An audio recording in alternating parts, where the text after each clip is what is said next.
welcome you heartily to a midsummer panel discussion, the title of which is Education and Competitiveness, the End of an American Century. And it's a question mark at the end of the title, which I'm sure you'll hear underscored. The question will be open during the length of the discussion today.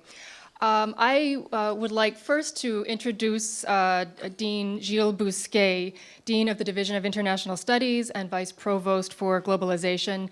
He is also Special Assistant to the Chancellor for International Engagement here at the University of Wisconsin-Madison. Dean Bousquet will be making opening remarks, and then we will follow the program that has been circulated and posted. So please join me in welcoming Dean Bousquet.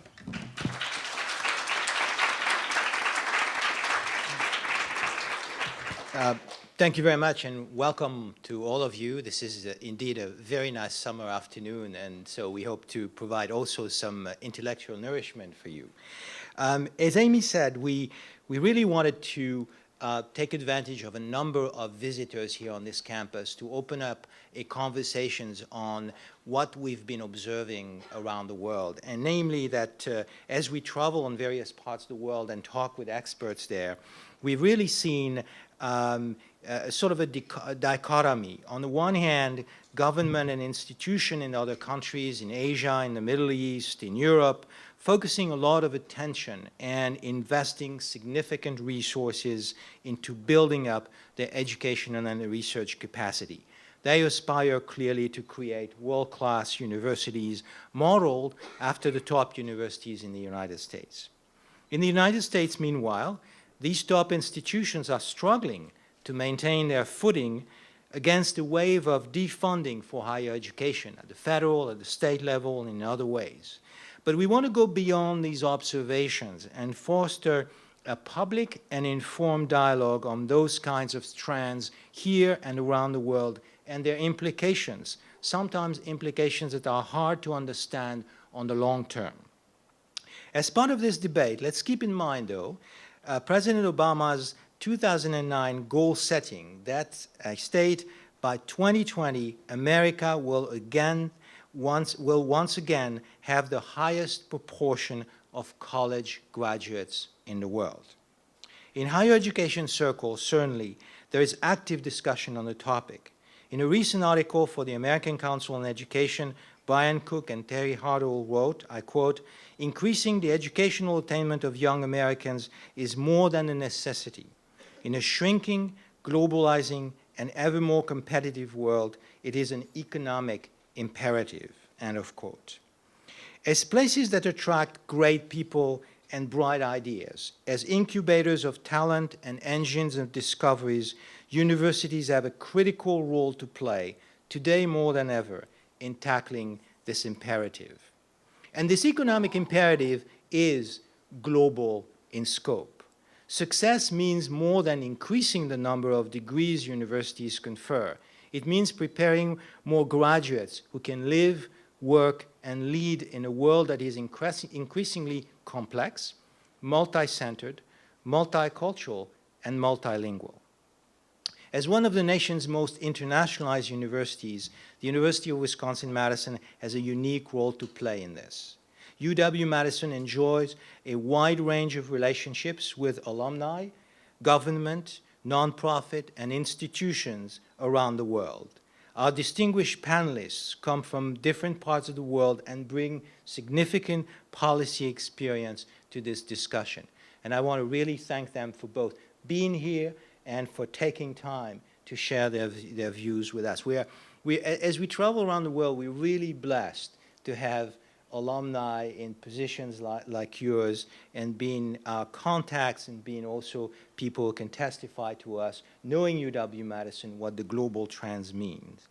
This panel discussion kicks off our 2011-12 series of global studies in higher education programs, which I have the privilege to lead with my colleague Amy Stambach. And this is designed to showcase informed, expert, and caring voices and perspective from around the world in higher education. Understanding a range of perspective will enable us to think through our challenges with greater depth and with a keen awareness of the massive investments in higher education being made elsewhere in the world.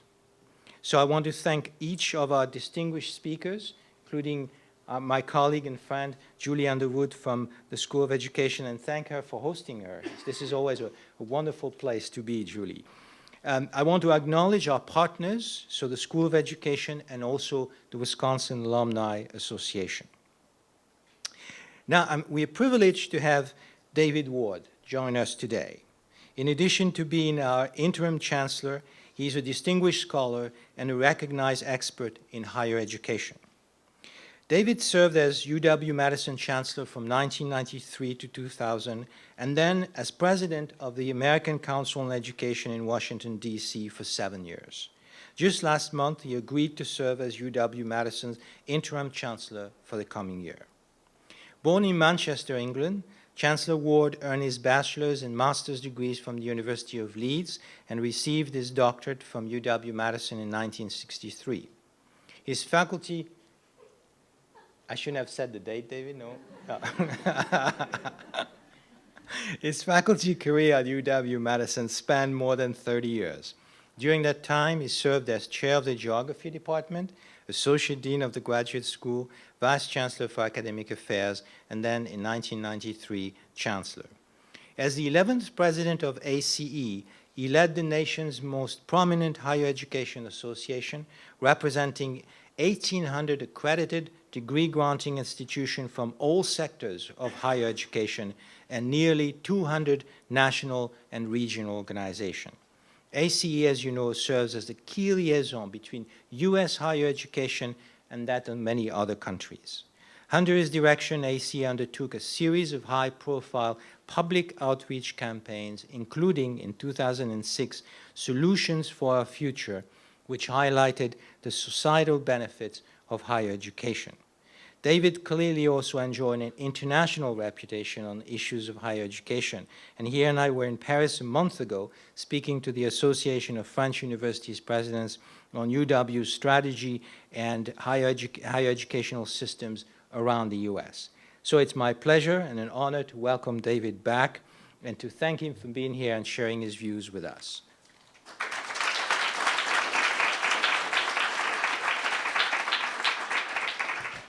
Well, it's quite a day because I think it's the first time I'm let loose to talk after becoming interim chancellor, and my wrist is still very sore and very red. But I'm very happy to be back and to actually have a topic of this kind and to share the panel with so many friends of Wisconsin to my right. I thought what I would do briefly is say a little bit about how America fits into the comparative picture. One of the problems, I think, in comparative higher education is comparing, grapefruits and oranges or pineapples or whatever, that sometimes we're taxonomically in different fields when we're doing the comparison. However, the overriding idea of a relationship between higher education and social well-being and economic growth is something that is pretty universal. Whether it's held firmly or loosely, it's still out there. And the idea that there is some soft benefit to higher education is probably not contested. Whether the benefits are hard and rigid, there are sectors of society who might debate that. But the idea of, therefore, higher education being a factor in global competitiveness, I think, is generally recognized. The problem is, what do we mean by higher education, particularly when we're comparing developing countries with high rates of initial public investment with what I would regard as perhaps the most mature system of mass higher education in the world. And so we're looking at educational development in tertiary higher education where we may be at different points in the challenges that come from mass higher education. I would even argue that perhaps the U.S. has reached the threshold of maximum returns or optimal returns from higher education under its current arrangements, and others may reach it eventually. The only other country which I sense is feeling the pressure is the United Kingdom, but Western Europe and Japan will certainly follow. So in the United States, we have a paradox that's not quite the same paradox in other parts of the world, and that is that there's this belief in a high degree of dependence on higher education for both social and economic benefits, and yet a painful sense of disinvestment, at least in the public side of higher education. Most of us are still having rising budgets. Remember that. Even our budget is higher, but its compositional elements have completely changed over the last 10 or 15 years. So there is an odd thing here where public policy is underpinned by an assumption that should drive high investment in higher education, but that's not happening. I think the easy answer is we're in a recession, and perhaps there was the high-tech recession in 2000, 2002, and therefore, and perhaps even what could be temporary or even permanent attitudes to taxation, in which the idea is you can have low taxation and high levels of services, sort of an underlying political assumption that's quite hard to sustain. I don't think those are the only reasons. I think they amplify what's going on, but they may also obscure something else, which is that there are some fundamental structural issues about mass higher education that we kind of have to face. And I think this is probably an issue of both quality stress and fiscal stress. That is it possible when you get to 65 to 70% of the usual or traditional college age group going on to college, along with lifelong learners in various adult learners in significant numbers, is there a tax system in the world capable of preserving it as a pure public good? And is there a school system capable of providing that system with uniformly minimum levels of access that are appropriate for higher education? In other words, are you reaching certain threshold levels for money and for any school system, however bad or however good, from that normal curve of ability, that when you're admitting that many people, some form of remedial education is going to be necessary if tertiary education is possible. There's no school system in the world can provide you with the kind of access that everybody wants. So you've got fiscal stress and quality stress. So I think the US is facing that, and that issue is amplified, complicated by, I think, economic and policy issues. But underneath, we have to face that issue. The other issue that I'd like to raise is that, unlike almost any other nation in the world, the internal differentiation or mission differentiation in American higher education is simply now enormous. When you think of independent colleges, for-profit colleges, and then the so-called public, that is the state-located institutions that have some public support, there is a range in that sense. There's also a range in the sense that the vast majority of our students are actually at community college. I think 1/2 of all enrolled undergraduates are at community colleges. There are a vast number of institutions, private and public and independent, that are exclusively undergraduate institutions, another that have perhaps just master's programs, and then perhaps no more than 300, 350 that are comprehensive research institutions with the PhD programs. In fact, you could argue now that if you think of comprehensive research institutions as having a range of programs across the range of the fields of knowledge, and you think that it will take probably $1.5 billion to sustain a comprehensive research university that is truly comprehensive, we may be down to 75 in this country that are truly comprehensive. Others will be what I call segmented research institutions rather than comprehensive. What does that mean? It means that when we're looking at the effect of nations thinking about human capital and higher education, they're thinking of those 75. I had 1,800 members. Only 75 of them were in the sense the global, high-tech, selective undergraduates, comprehensive PhD programs. Now, in most other parts of the world, the PhD, the ability to give the PhD defines the university. The so-called college, the undergraduate college, is not the norm. And so if you think of the European Universities Association that I used to liaise with, as with ACE, there are now 1,100 members, all of whom grant the PhD. So in the higher education field of Europe, the generic norm is a comprehensive research university. And anything that sort of undermines that is in some senses can be viewed as insulting. And we have 75. It is not, therefore, surprising that when you have ranked tables, for whatever they may be worth, that if you concentrate your research efforts on 75 institutions in a nation this big, that inevitably among the top 100 are going to be a lot of American institutions. And so the problem is that it is the veneer of American higher education that is being emulated, not its depth. And the challenge of mass higher education is twofold. It is not just the veneer of outstanding comprehensive research capacity, now founded on a public-private partnership, not as a pure public utility. Even the so-called public part of those institutions is a minority component of their revenues.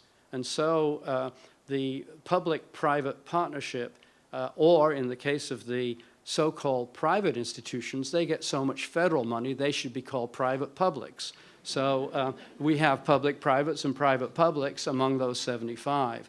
And those are the ones that are often to be emulated. I'm not saying they're not stressed by the fiscal environment, but in general, their problems are not about total revenues, but about the composition of their revenues and whether they're good for the business of higher education or for the purpose of higher education. The depth of American higher education, of course, is in many, many other institutions. And the problem, I think, there is that if you're going to have mass higher education, it does seem to me that the only effective way to deliver it is through a differentiated system and then a well-articulated transfer system. That the idea that you, in fact, provide for mass higher education through comprehensive research institutions is probably unlikely. And I think ultimately, as the percentage of the population going to college becomes higher and higher in the developing world, it seems to me that the crisis of whether there will be a differentiated system or not will appear. That issue of what we're comparing then, as we compare the embryonic higher education systems in some parts of the world with our own, we're comparing, in effect, two very, very different systems. And of course, if you are committed to providing only, let's say, a quarter of the age group higher education in the short run, and hopefully they are at comprehensive research institutions, you can probably provide need-based aid and low tuition for the majority of those people. But if you double that number or treble that number, the idea that there is a tax structure capable of providing low tuition for all, irrespective of income, is very unlikely. So I think we have, in a sense, two different problems. We are pushing the edge of the fiscal capacity of mass higher education. We're also facing the reality of highly variable inputs of students from our schools. We continue to blame the schools for not providing adequately prepared students, but we're now asking them to provide 2/3 to 70% of their senior class to us. The likelihood of them having, quote, the same profile as when I went to college, when in Britain it was 8% of the age group went to college. I must have been very smart, you know. I mean, only 8%. Don't get it all. But you see the difference. And I found it quite challenging to go to college at the age of 18 because I went to a lousy high school. It was called a lousy high school by my college because I wasn't particularly well prepared as a freshman, but actually it was a pretty good high school in terms of the socioeconomic group from which the school was serving. And in fact, the best gains that the university I went to as an undergraduate had was frequently kids who got there from schools that weren't over-preparing you, that you were, in effect, you had to be very enterprising because the school you went to was not a prep school. And so as you got to a university, it was, in a Darwinian sense, prepared you well. I don't recommend that by any means as a way of handling higher education. But I do think that as we now look elsewhere, we've got to remind them that the genius of that they are seeing in American higher education is just the comprehensive research institution. The real genius is the variability of this system. Our inability to recognize with proper transfer, we have in effect creating a system with appropriate remedial education for those who happen to be in schools that are not appropriate or who are in the bottom half of their high school class, but still cognitively, by the time they're 19 or 20, may suddenly surge in their own intellectual growth, That is what we need to recognize. There is a sort of a sense of how the brain develops. It's variable. It's not standardized. That's why standards are a problem. When you have such large numbers going, you can have standards when 10 or 15% are going to college. Well, what will standards tell you when you've got 65 or 70% going on to college? I think we're blaming the wrong factors in our problem, and we should be celebrating what we have and articulating it in a way that it will work better. The real problem is how will we pay for it, and where in the end will the ratio between tuition and public support work for those who are not in these comprehensive research institutions which have philanthropy and federal research funds to help them out. And I do think there is a crisis, there are fiscal limits being pushed everywhere. And how we will address those fiscal limits, I think, will be a problem. Maybe they are so serious that we'll have to reinvent ourselves, that the fiscal limits are there, and that the classroom and the credit, may not be the way we can actually overcome these fiscal limits. So I see American institutions as pushing limits, and whether it will result in some radical innovation or some piecemeal rethinking of the configuration, I don't know. But I think the fiscal and quality limits are there, and unfortunately the diagnosis is dead wrong. Business community thinks remedial education is a waste of money. I have seen so many people succeed through one remedial course that the cost of that course in terms of the tax-paying capacity of the beneficiary is enormous. So, our anger is being vented at poor schools because they're not providing adequately prepared kids for college.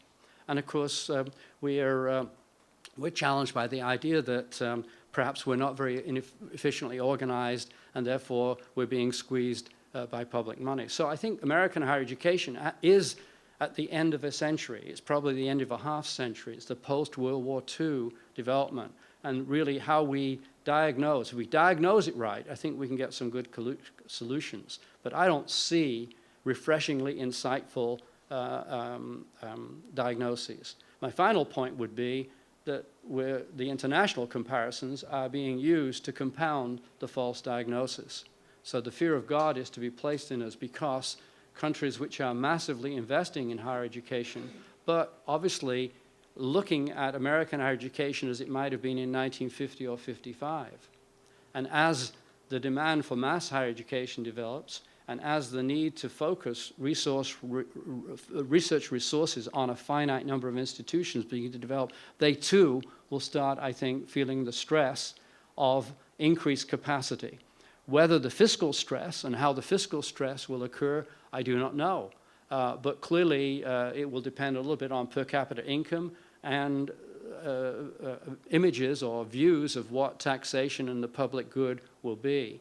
So as we look elsewhere in the world, I would encourage them not only to look at our comprehensive research universities, which have, I think, in many respects, created a very remarkable, multifunctional, the kind of thing that Clark Kerr had in mind. But they are threatened.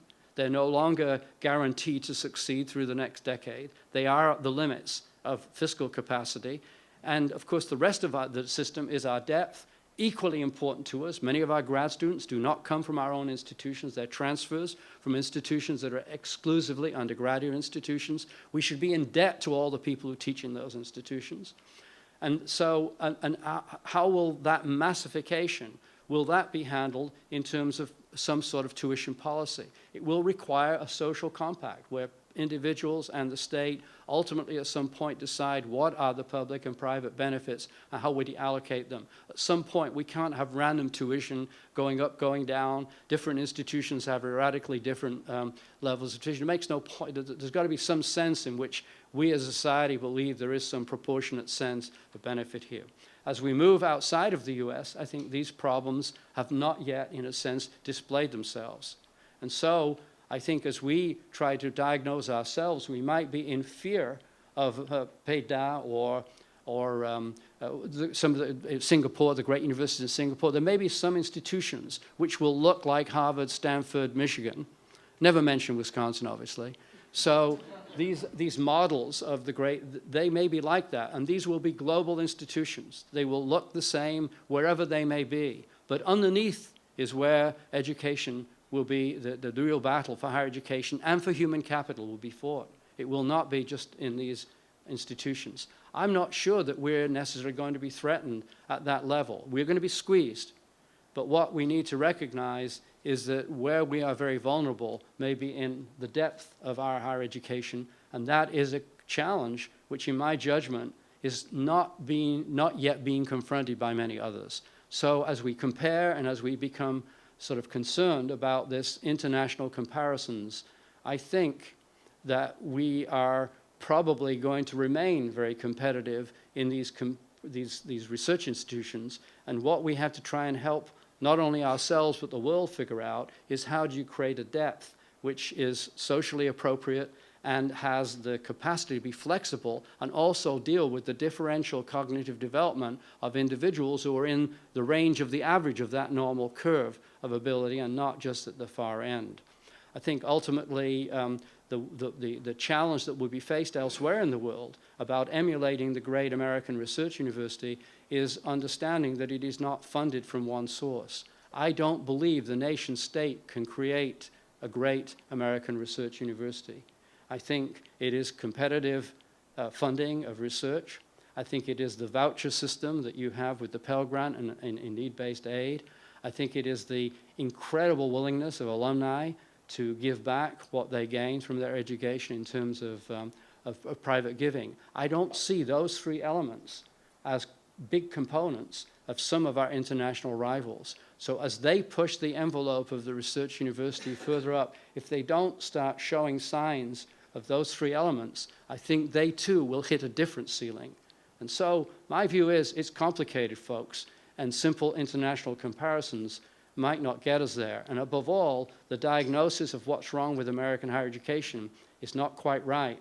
So there ain't a solution that makes sense from a policy point of view right now. Thank you.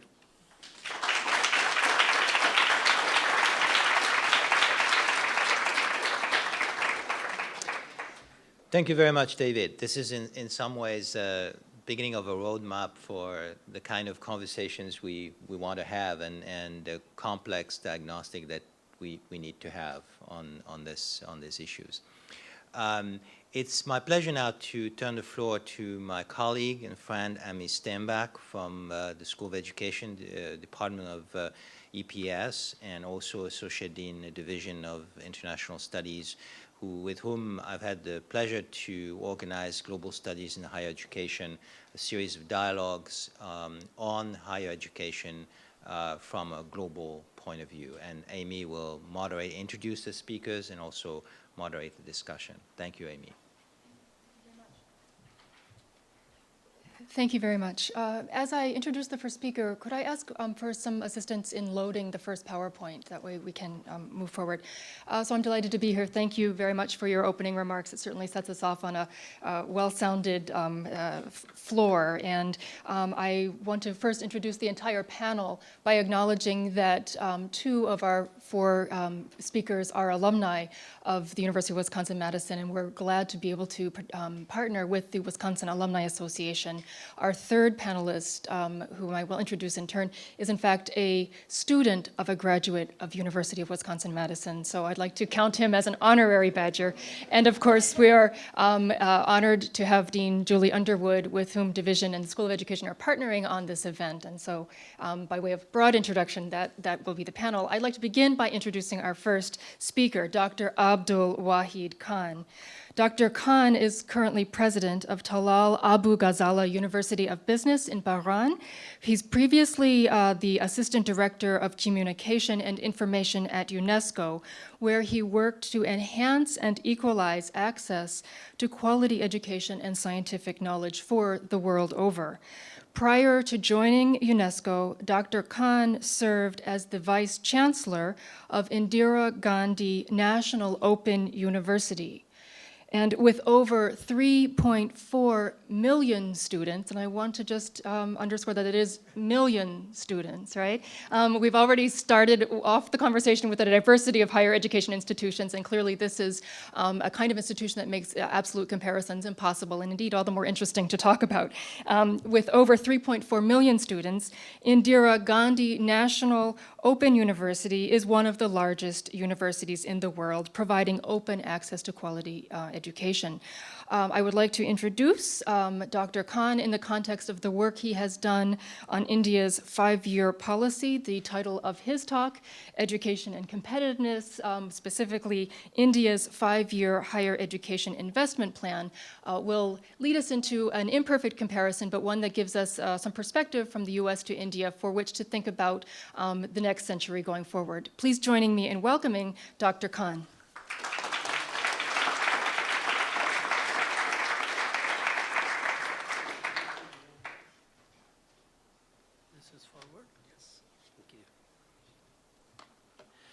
Well, thank you very much for a very kind and generous introduction. It is customary on an occasion like this to say how privileged you are and what a pleasure it is to be here. But I will say that with all sincerity that I can command. On a previous occasion, I have said, and I still believe that that is true, that a visit to Wisconsin is a pilgrimage. It's not just a visit. And my teacher, one of my teachers in the college used to say, on occasions we will demand him to talk about things other than the subject matter. And he would say, how privileged you are, how blessed you are. And honestly, I believe that I have been one of the very blessed ones.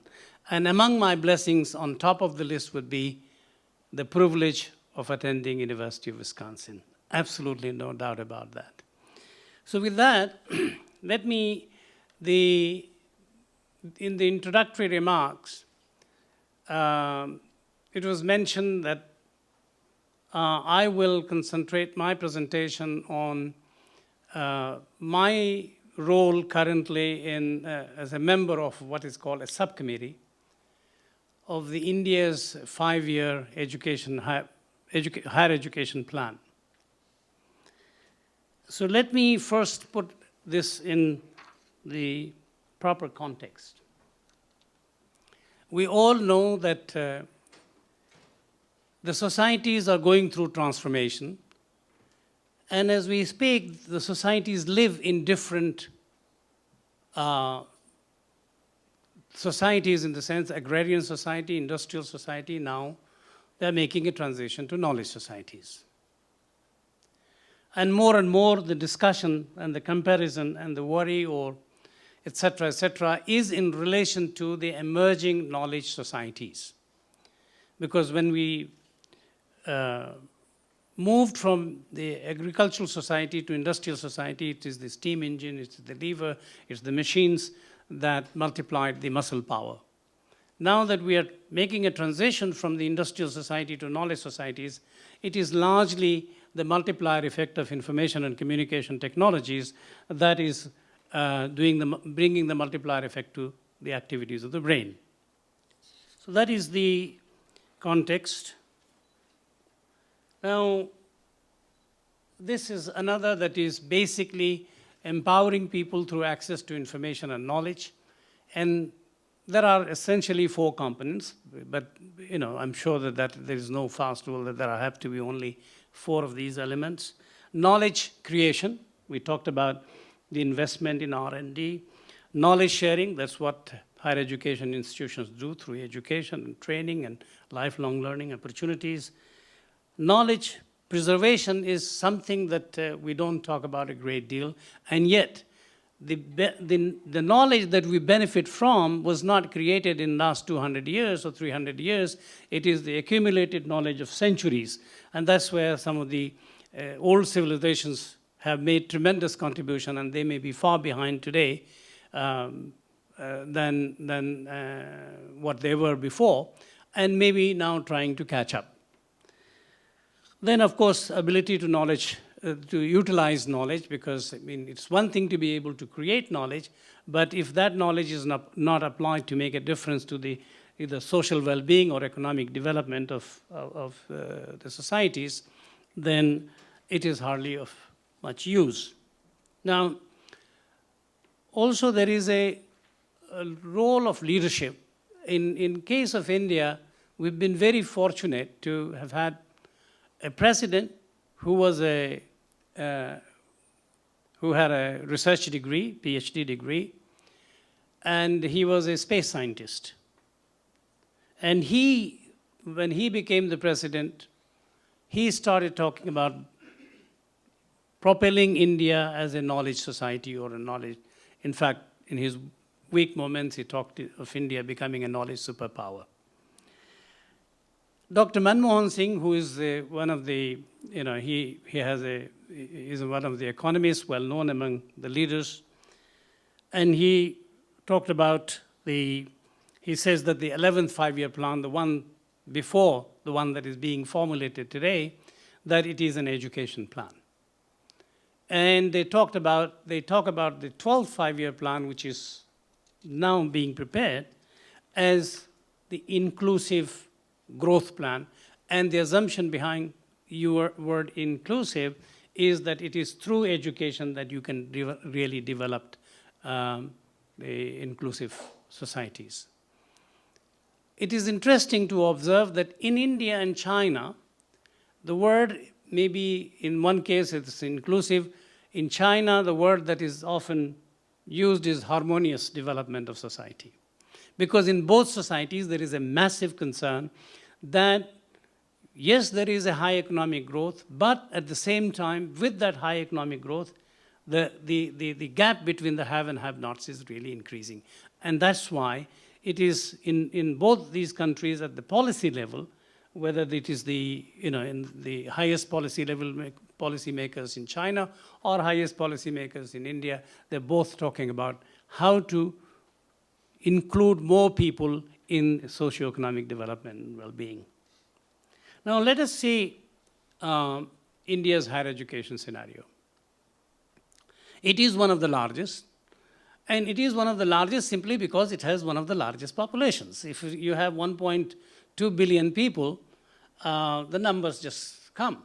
I mean, when people talk about the Indira Gandhi National Open University having 3.5 million students, it's hardly, frankly, often when I mention that, that people will look at you with a total disbelief. It's a fast one.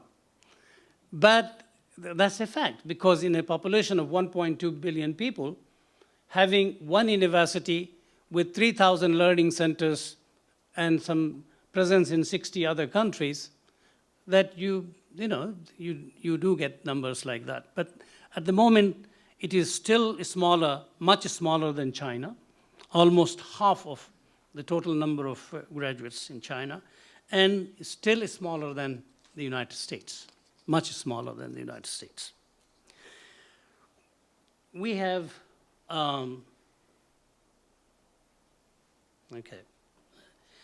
some 504 universities, 25,951 colleges. By comparison, China has 4,000 universities. US has 6,706 universities, and I believe that will include higher education institutions, that will include community college that Chancellor Ward mentioned earlier. At the moment, with all these numbers of 3.5 million in one university, the gross enrollment ratio in India is still 12%, just 12%. Now when you, and there are some 160,000 students in foreign universities, of which 50% are in the US universities, for good reasons too. It is a very complex and diverse system. We have, education is really very, very complex system in India. The major responsibility for education is with the states, the provinces. But the central government is involved in so-called higher education by what they call the central universities, federally funded 40 universities. Then there are certain institutions that have grown and have been recognized as universities. The number is 130. So-called institutions of national diplomas, 33. Institutions established under legislation, etc. State-private universities, 53. But the largest number is what is called under state universities. But there are these 25,000 or 26,000 colleges, really. They are of different variety. You name a system anywhere in the world and you will find that in India.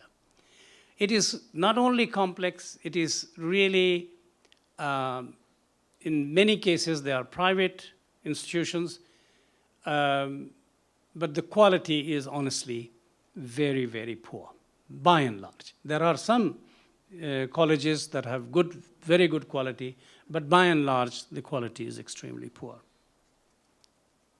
So there is a role of private sector in Indian education, although according to Indian Constitution, you cannot generate profit through education. You're barred from doing that. And yet, most of the private institutions are simply profit-making institutions. How do you live with that? Either the Indian Constitution is wrong or the practice is wrong. But the practice is what the students face every day or their parents face. There is such a thing called capitation fee. Your son or daughter cannot get into the university if as parent, you're not willing to pay a huge amount of capitation fee, especially to get into technical colleges. The quality, as I mentioned earlier, is really uneven. And I think that's a very polite word, uneven. Uneven means it can be 49, 50, but it is largely, really, the quality-wise, it's very, very poor in the colleges. There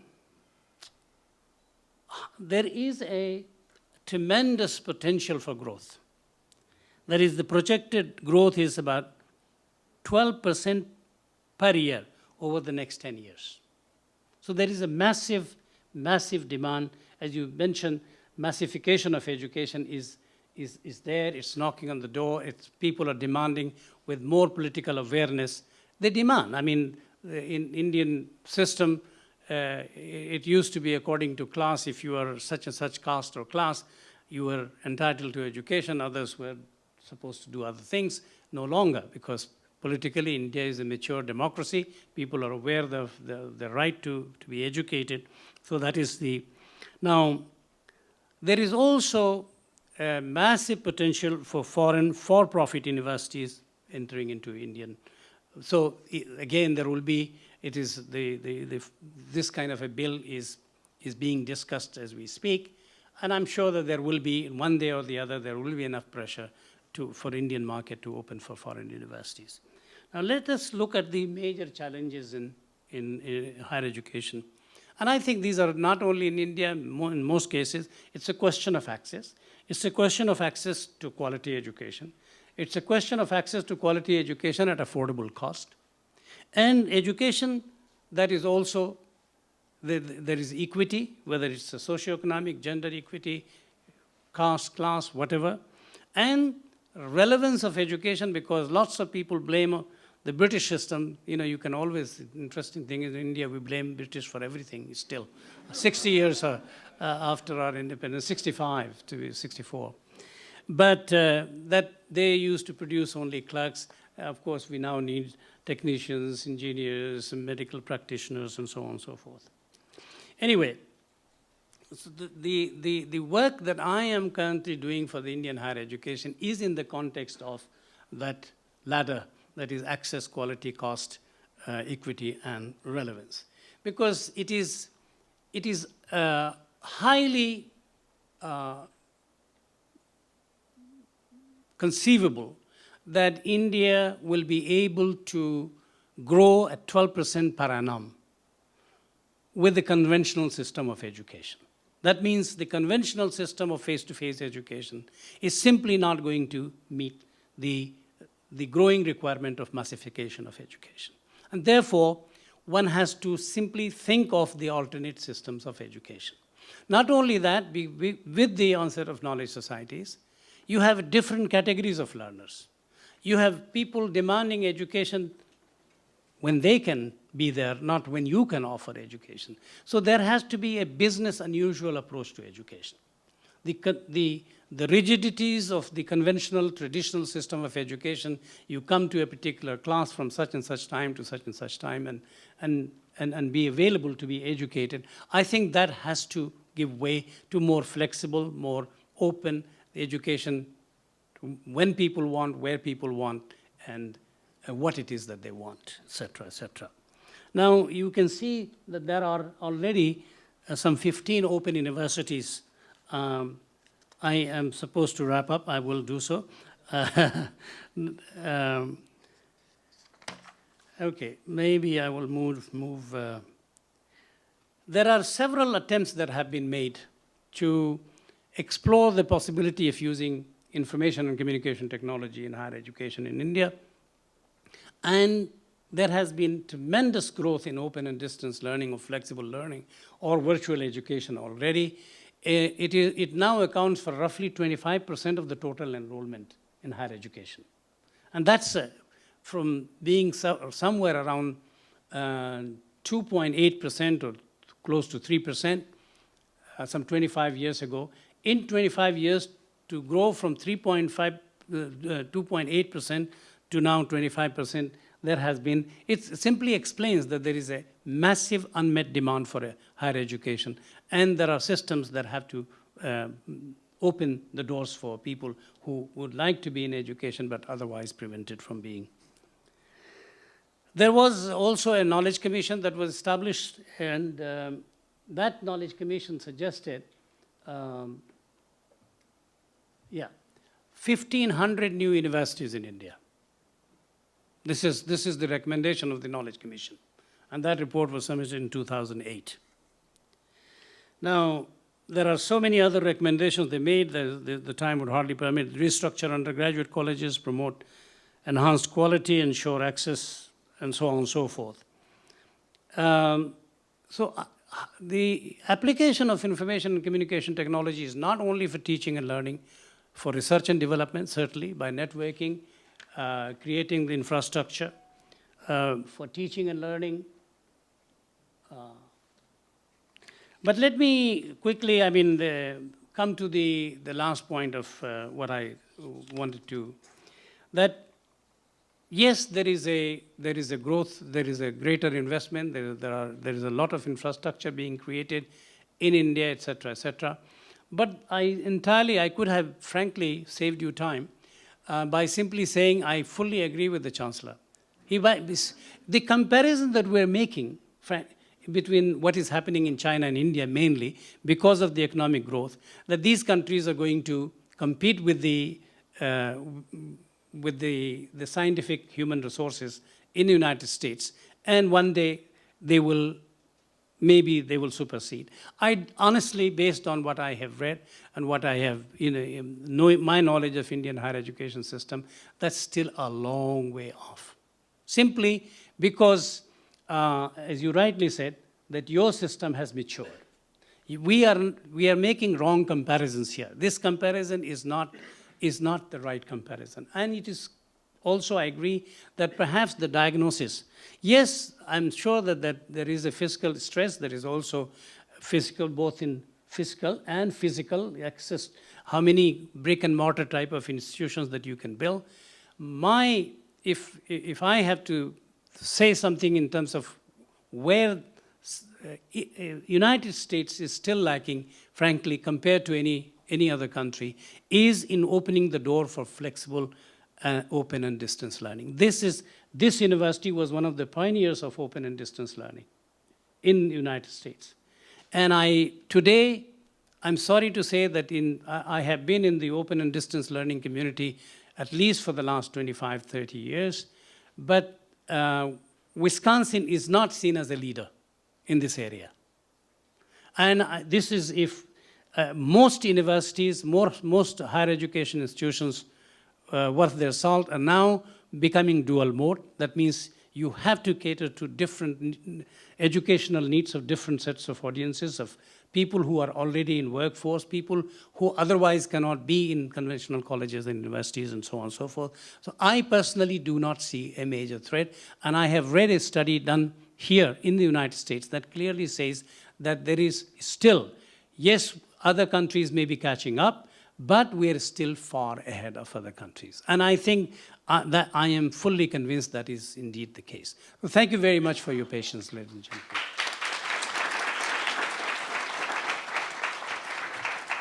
Thank you very much. I would like to take a moment as we transition to the next presentation. If there are one, maybe two questions immediately that follow from this, I will open the floor to that, and we can entertain that. It's quite unusual, and we're quite privileged to have Dr. Khan with us, who has great expertise in the area of information communication technologies with UNESCO, and indeed in the work he's doing now. So. Hearing none, I'm hoping that you will save them and we will keep on time, which is terrific because we are moving along. Thank you very much. I'm very pleased to introduce our second alumni on this panel, Dr. Aman Weera. We know him fondly as Weera, although his full last name is Weera Kartakasuma. Dr. Weera is, as is Dr. Khan, a graduate of CALS, the College of Agricultural Letters and Sciences. Dr. Weera is the former ambassador of Indonesia for UNESCO and also has held the post of rector of Bogor Agricultural University in Indonesia. He brings tremendous experience to his current work. He is currently a scientist, educator, and diplomat, now actively engaged in many national and international groups related to education policies and development. And among the kinds of work he's done has been work with FAO, the Food and Agricultural Organization of the United Nations, the World Health Organization. Indeed, he's an expert in food science and science technology, and he's been involved in the Earth University Foundation, which is an interesting foundation with collaborations in Costa Rica, the US, and indeed around the world. We have Dr. Aman Weera joining us today with the talk, The Global Higher Education Landscape as Seen from Southeast Asia. Thank you. Please join me in welcoming Dr. Weera.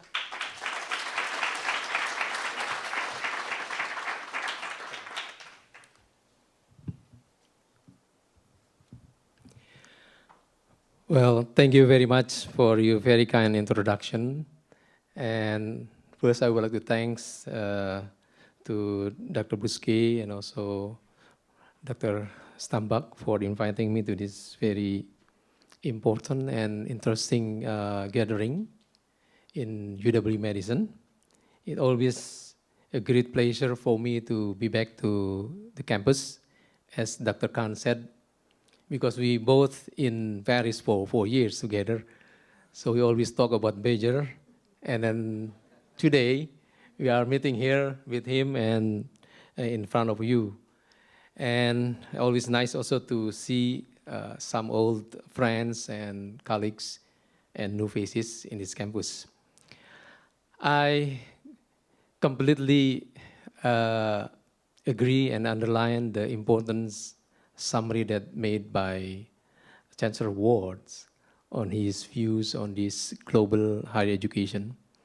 And probably my presentation will cover some of the illustration in the perspective of Southeast Asian universities.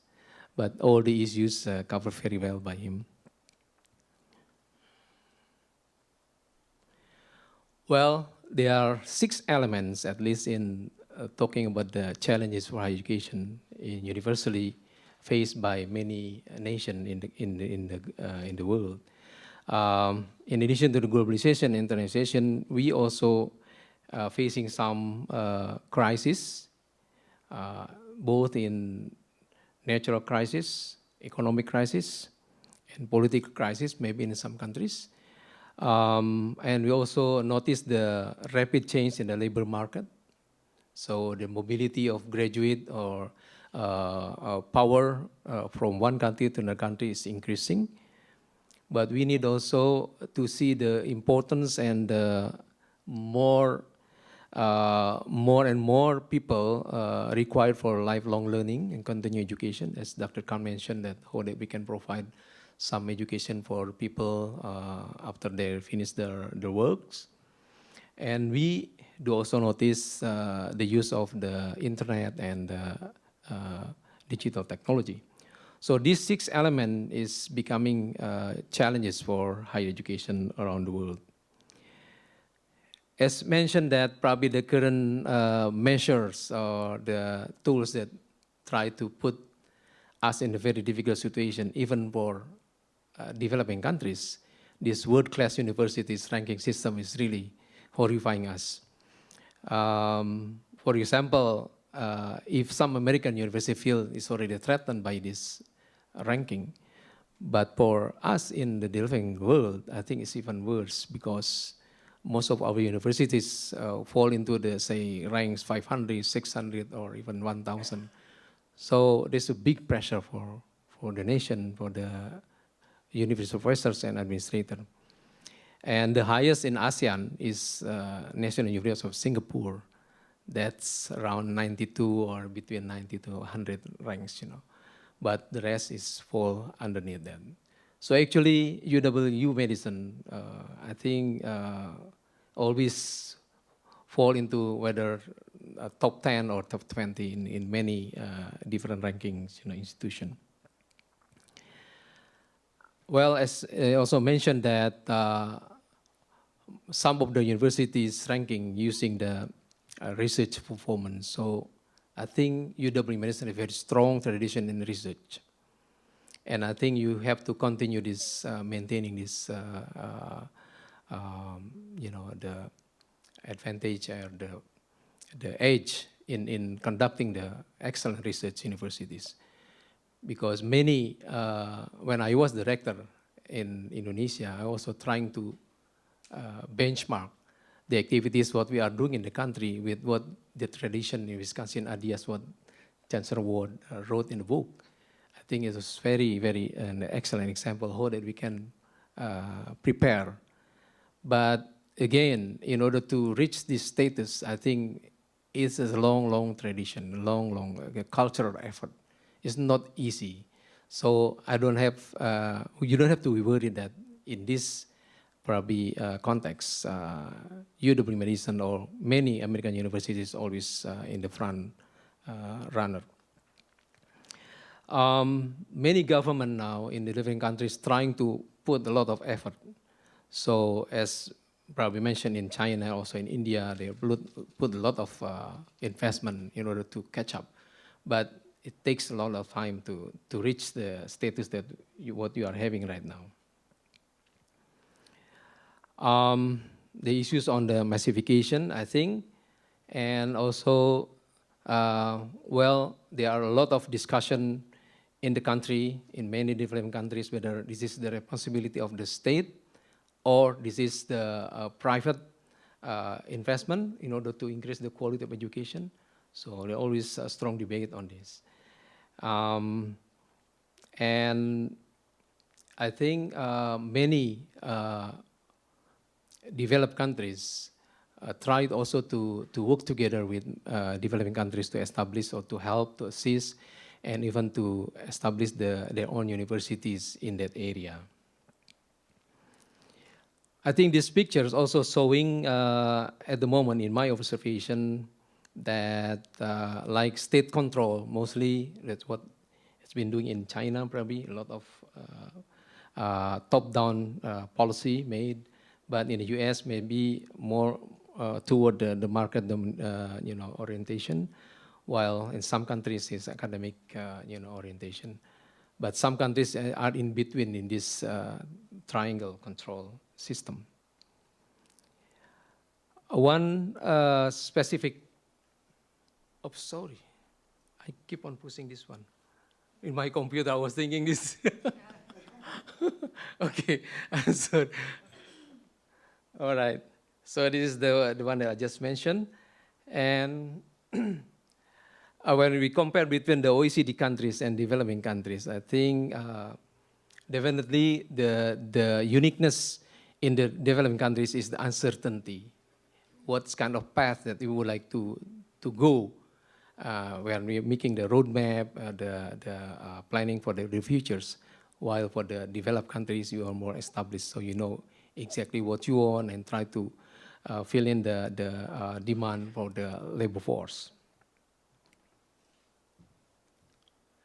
Well, it is very interesting. When I was in Paris, I attended this UNESCO Higher Education meeting, and the communique among many member states of UNESCO that we agreed that education is a public good. So I think in UNESCO's perspective, this is public good.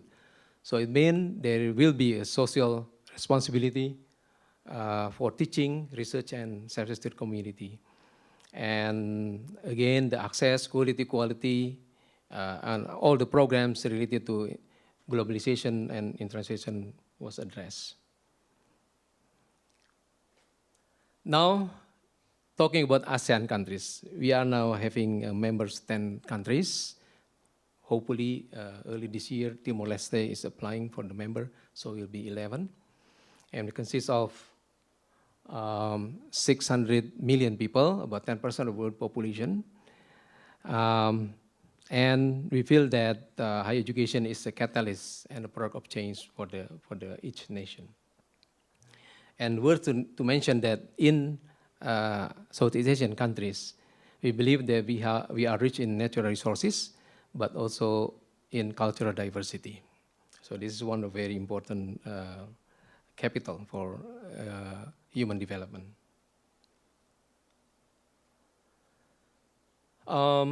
Some countries like Singapore or Malaysia, they are trying also to catch up with having the world-class ranking universities and trying to make some cooperation with foreign universities and inviting the private sectors to invest for higher education in the region.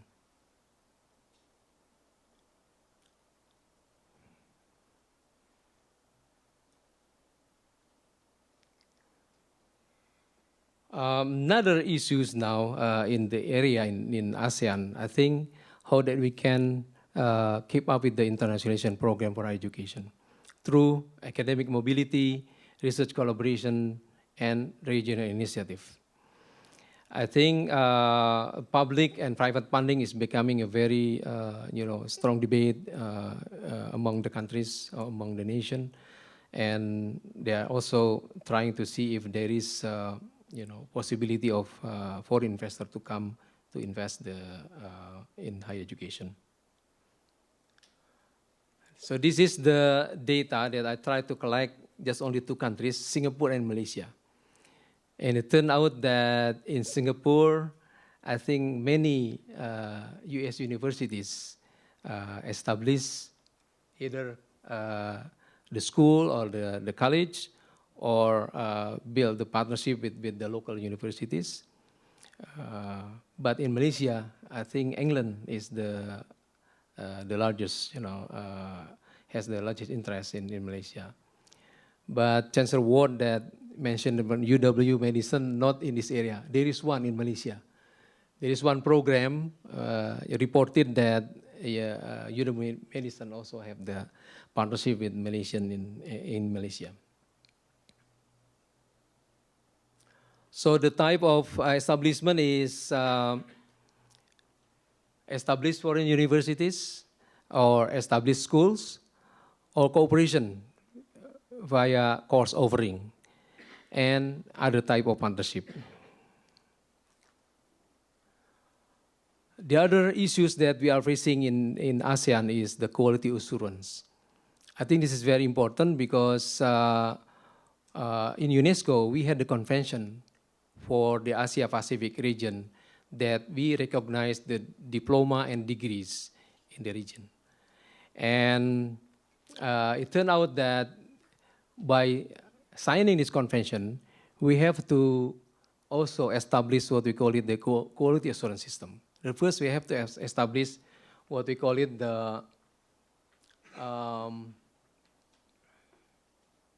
international qualification framework. I think by having this one, then we try to work together with many nations in the Asia and in the Pacific, whether our graduate, our programs will be recognized, and the degree and the availability of the job market also will be can be accepted, can use our graduate from these programs. I think this is the pictures where this National Accreditation Agency, national standard, and curriculum, and fit into the international qualification framework.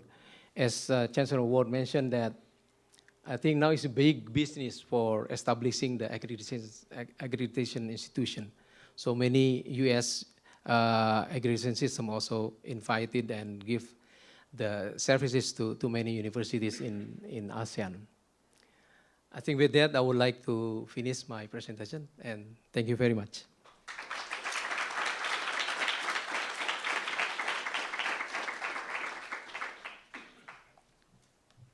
Thank you very much. It's interesting, I think, to see the regional perspectives. And to this mix, we're going to move from Southeast Asia to mainland China. And I'm reminded by a couple of remarks that were made by previous speakers about the importance of comprehensive approaches to higher education.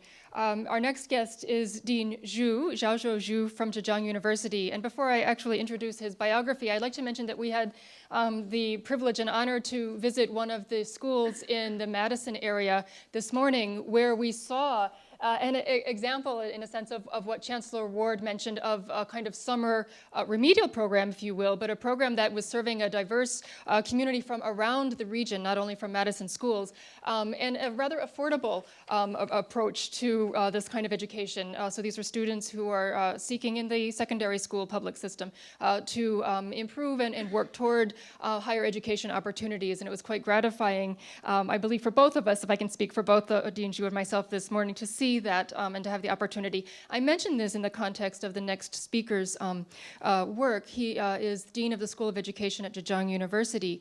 Unlike our previous two honored speakers who have affiliations with UNESCO, our third speaker is not an alumni per se, but is in fact a student of a graduate of the School of Education here at the University of Wisconsin-Madison. And he has been working in the area of comparative education. He's specifically been involved in studying entrepreneurial education through a World Bank project of now a couple of years progress. And I recommend to you very highly his current book, his most recent book, Idea and Reality in Higher Education. And I'd like to ask you to help me join the speaker, Xiaozhou Xu. The title of his talk today is Toward Tri-Axis in Global Higher Education, the Rising of Asian Universities. Thank you.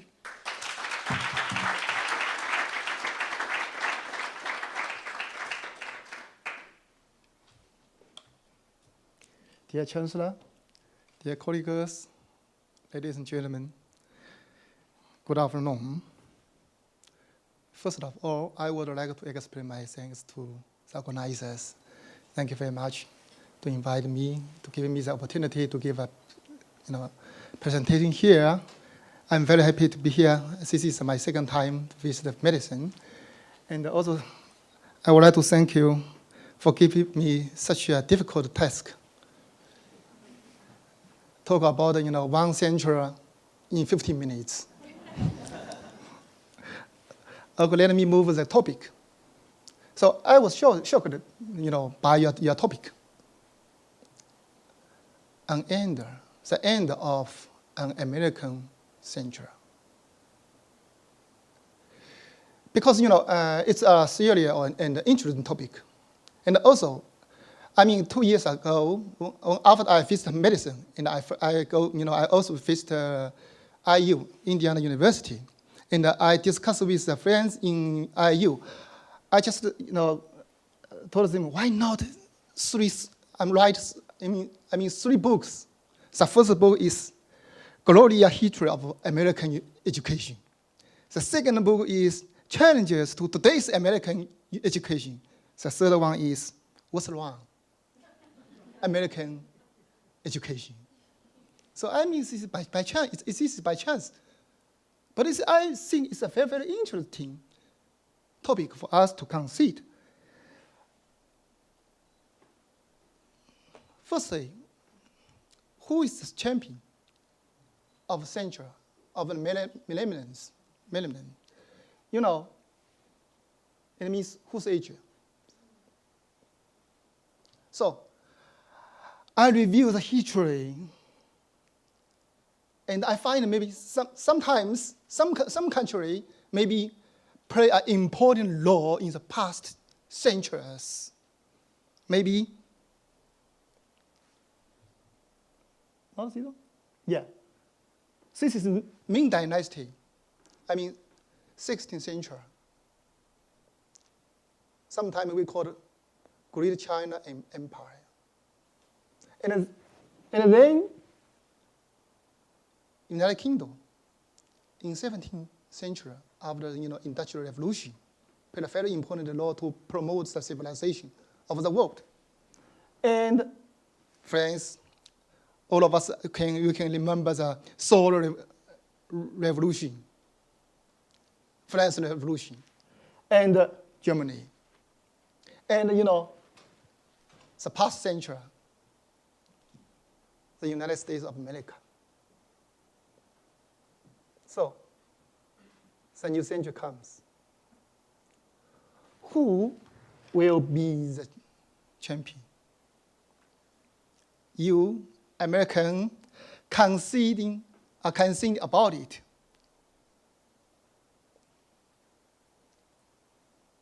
Who will be? So I also think about something. If we talk about who will be the same champion, what causes the rising and the decline of the empire? In our mind, there's many, empire in history. Maybe,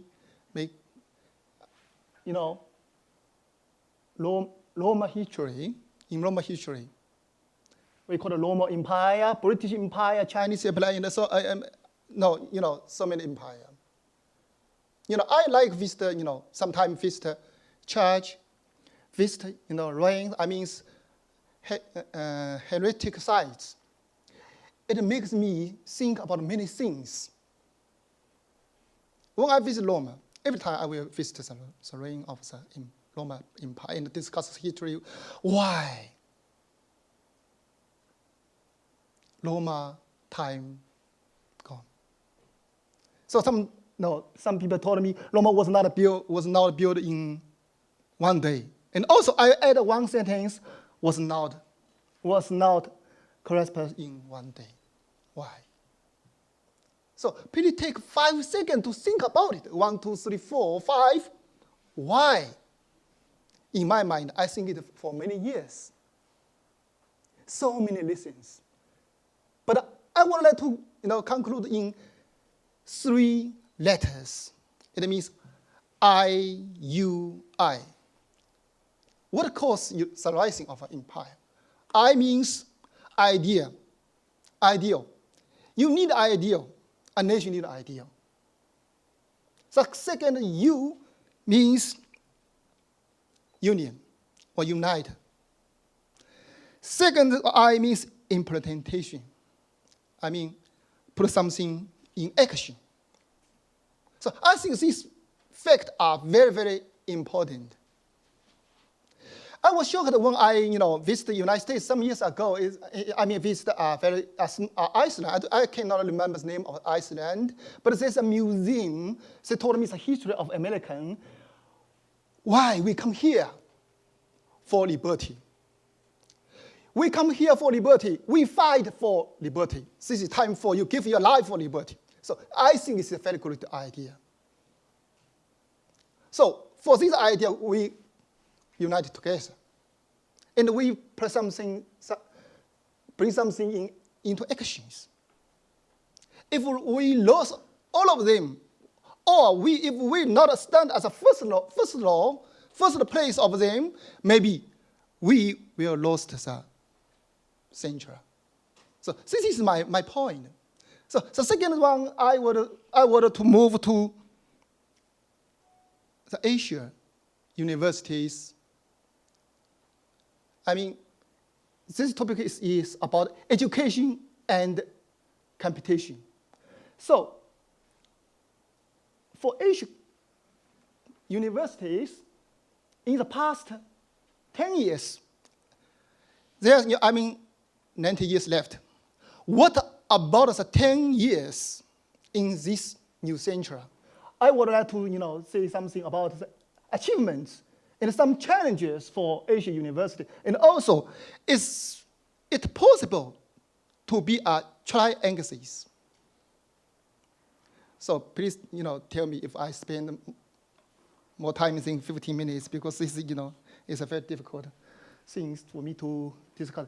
So to pass many, we all of us can understand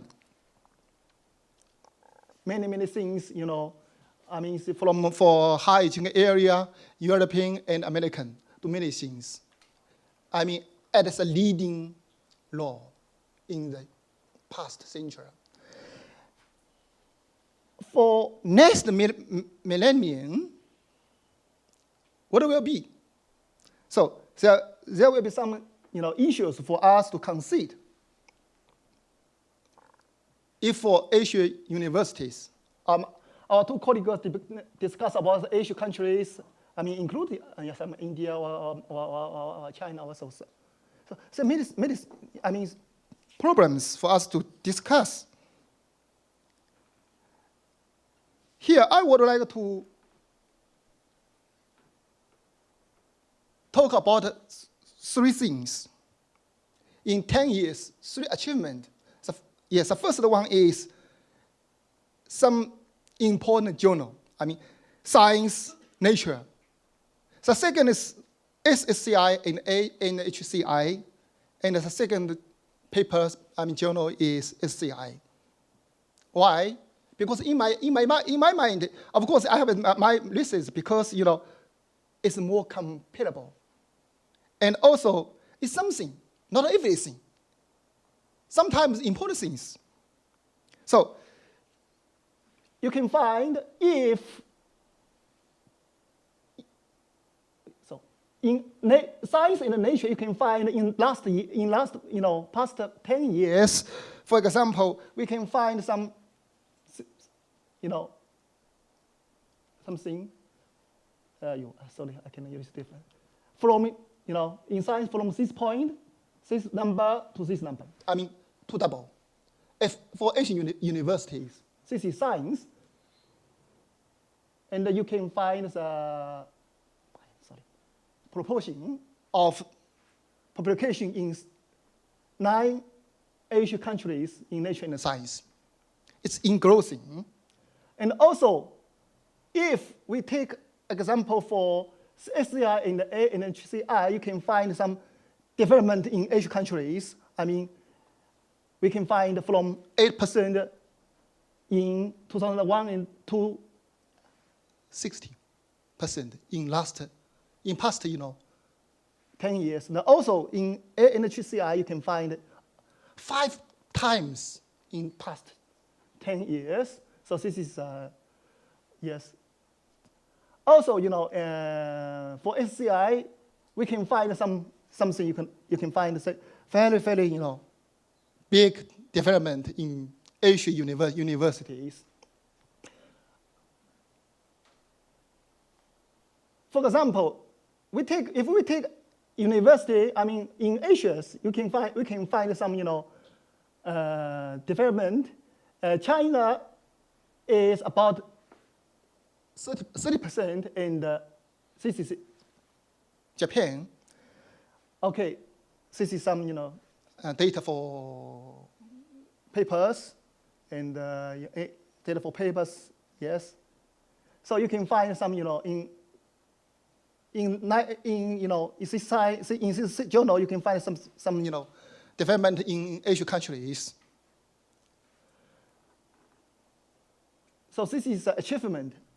And also, we can find some challenges for the ranking of Asian universities. You can find something. If compared with Asian, Western countries, so we mentioned the modern civilization. For Asian countries, we need some background for our development. And also, for history, it's so important for development of our universities. And the modern university system. So just as a colleague did mention, India plan, but in China there's a very famous plan for next 5 and 10 years. We wish to build a modern educational system in next years. Okay, so this is a core. Yeah, so I will show some pictures with you. This is Asian universities, so we can have. Okay, the last one is for triaxis. We think it's possible for Asian universities because if we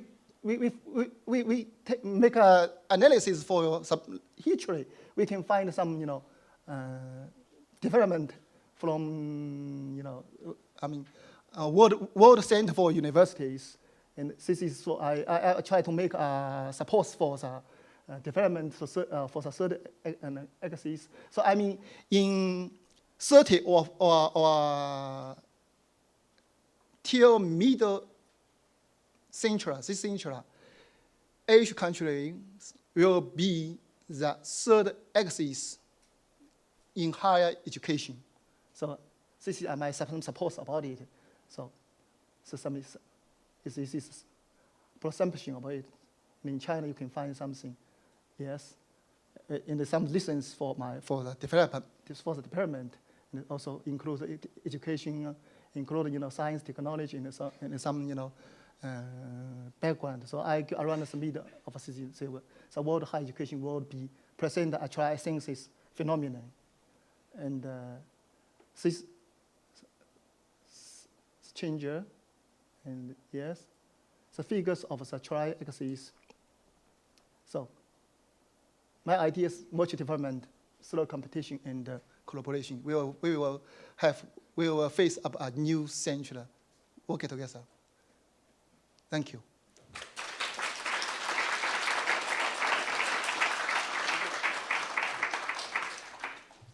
Thank you very much. I want to assure you that the PowerPoints may be available, and I know there was a lot of information presented, so we will be glad, with Dean Xu's permission, to make that available to you. Thank you. I think this, the progress of the panel begins to raise the question, not only what is a century, is it 1917th, or is it cross-century, as Chancellor Ward, or is the time frame variable and flexible, and indeed, is the question itself more thought-provoking than something to be answered? Of course, the intention is to provoke thought.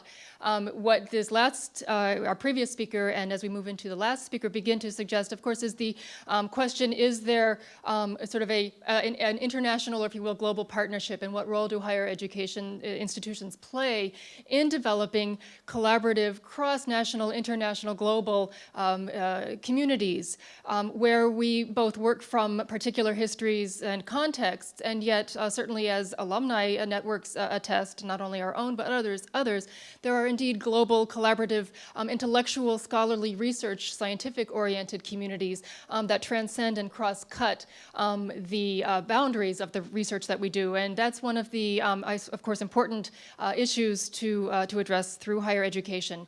Our last speaker, Dean Julie Underwood, is expert in the area of international collaborations. She's also expert in many other areas, and I'd like to present her formal biography. Dean Underwood is a nationally recognized authority on school law. She became the 8th dean of the University of Wisconsin-Madison School of Education in 2005. Previously, or earlier, I should say, she was a member of UW-Madison's Department of Educational Leadership and Policy Analysis. As Dean of the School of Education, Dean Underwood oversees one of the largest schools or colleges on campus. With 8 departments, the school enrolls approximately 2,000 undergraduate students and about 1,200 graduate students each year. And it's home, as many of you know, to the world-renowned and oldest and one of the greatest respected, not only here but elsewhere, research centers, the Wisconsin Center for Education Research, WCER. Dean Underwood also has tremendous experience now leading and being involved in an International Education Alliance for International Institutes, leading education institutes. And in that context, I'd like to introduce her to the discussion on competition, or rather education and competitiveness. Please join me in welcoming Dean Underwood.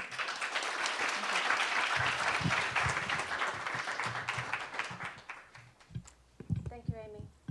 First, I want to welcome everyone here to this wonderful location and wonderful building. It's very nice to have our international guests here, and certainly to welcome Chancellor Ward back to campus. He did mention, just kind of in passing, that this was his first official outing on campus and his first official engagement, so we're quite honored that you would take that opportunity with us here in the School of Education. So I have a rather different task, and am very humbled by my task as well. You know, I'm not going to do five centuries of history in 15 minutes. That's very difficult to do, and I also don't have to think about 3 million students in my institution. So my task is quite different. Also, my perspective is quite different. As Amy kindly said that I was an expert in international consortia, but honestly, international education is not my field. I am, an expert in school law, and I'm a dean of a school of education. But I have come to appreciate international and global work very strongly. And as a matter of fact, if I can just tell one personal story, because Ken Zeichner's in the room. When I was interviewed for this position to be dean here at the School of Education, I was asked by the interview committee, asked by Ken Zeichner, what one thing had I changed my mind on professionally throughout the years? And I admit that I do change my mind on some things. I hope I learn to grow and change my mind. But without question, my response to his question was international work. Absolutely, without question. Years ago, working in the field of education, you didn't think too much, K-12 education, you didn't think too much about global connections, global partnerships, international comparisons. Working in the field of K-12 education, you thought about children in your district, or your state, or your nation, but you really didn't lift your head up high enough to think about what we could learn, what we could benefit from in terms of global comparisons and global connections. Entirely different.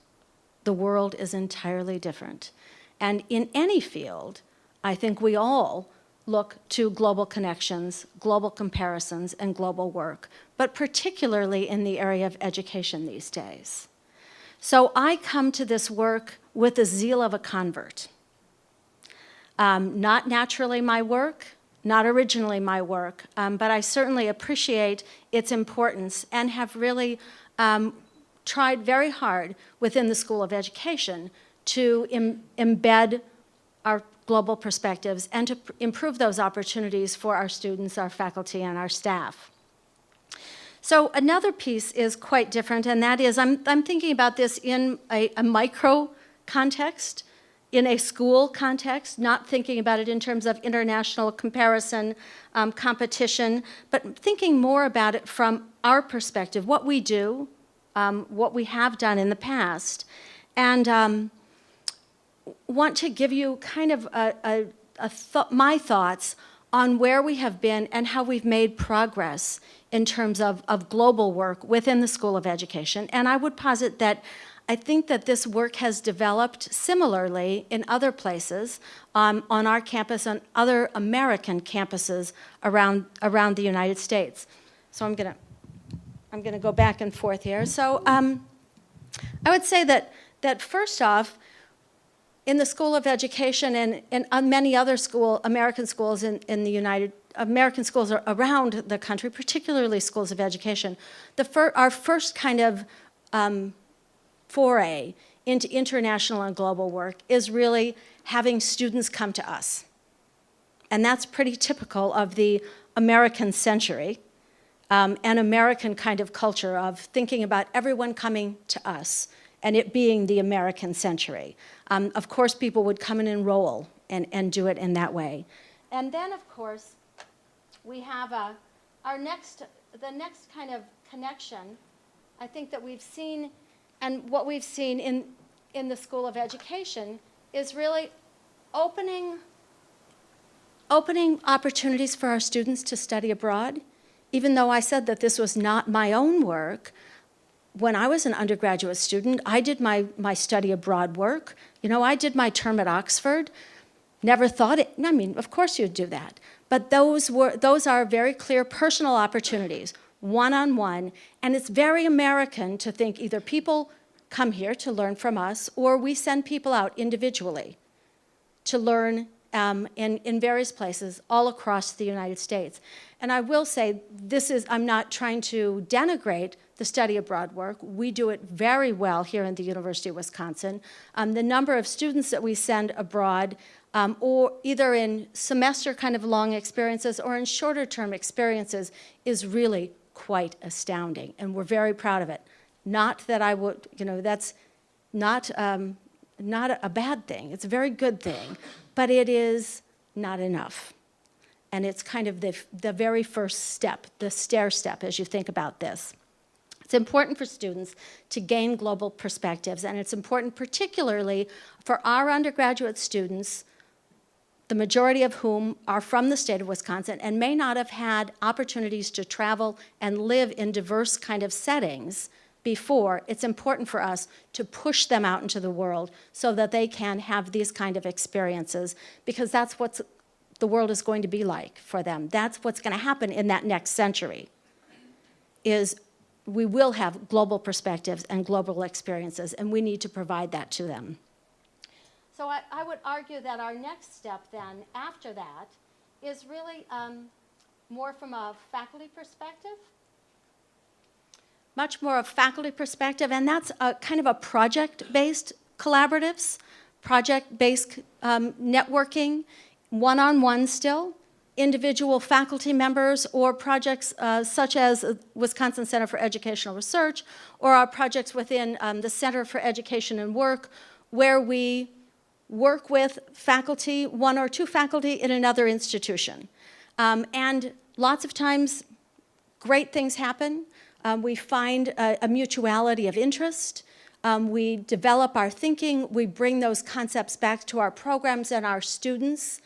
But one of the pieces that's the downside for this is that project-based often is not sustainable, because it's just one faculty member, one idea, and when that faculty member goes away, or when that idea, or more naturally the funding dwindle, the project goes away.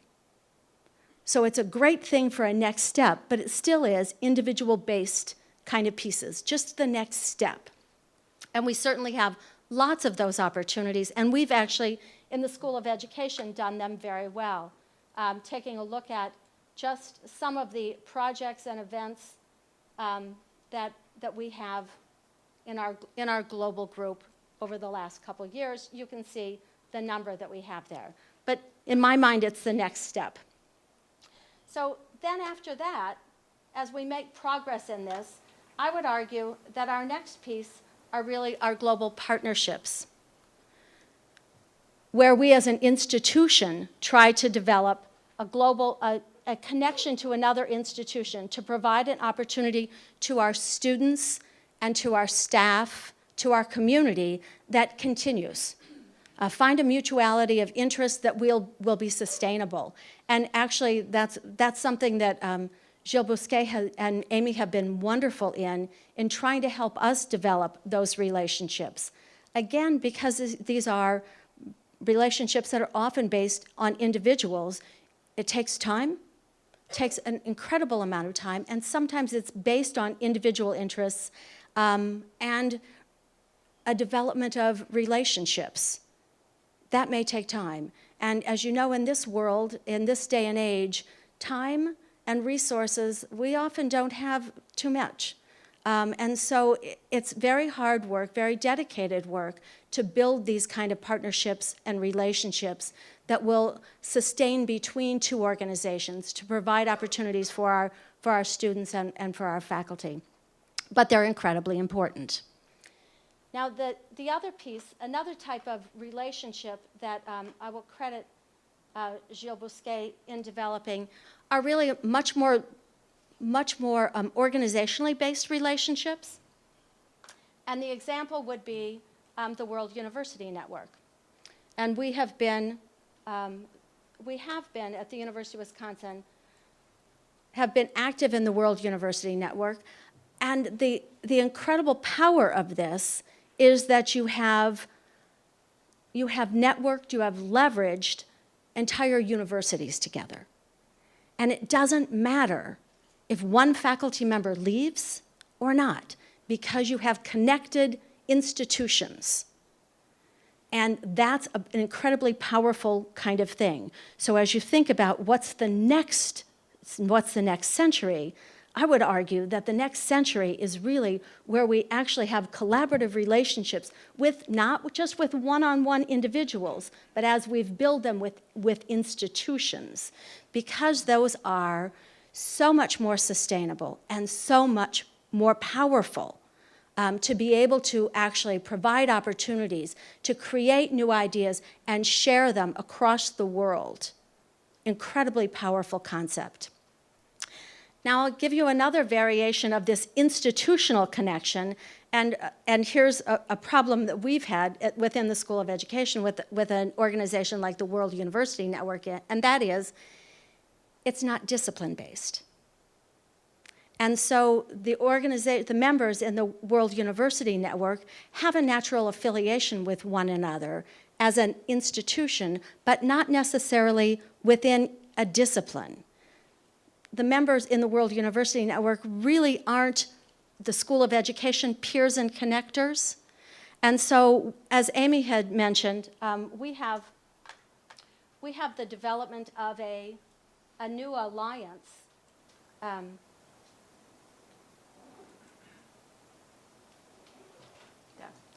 A new alliance is called the International Alliance of Leading Education Institutions. And this is an organizational membership, schools of education, or in some situation, depending on its members. I'll show you the members. Some of the members of this organization are, in fact, standalone schools of education, like the London Institute is a standalone school of education, so it wouldn't logically be within the World University Network, because it's an institute, but they are our natural peers in terms of discipline. So connecting these institutions together, if you can see them all, across the globe, discipline-based, working on projects, opportunities, research, and speaking out, because we have some ideological connections as well, and speaking out on various topics which are important to our discipline. This is a powerful network, and it is a way for us to chain around the globe and to learn from one another, and actually to hopefully make change in various ways within our discipline. Now, this is a new international network, and I was honored to be one of the founding members.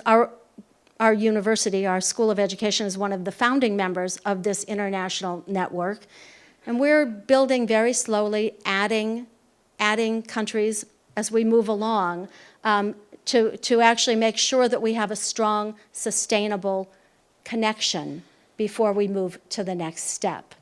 But I would argue that these kind of networks, particularly discipline-based networks, that can connect our institutions across the globe and provide our opportunities for our students and faculty at institutions that we respect and feel connected with, are one way that we can really transform our programs into the next century and across the globe. So that's my theory. We'll see if it bears out. Thank you.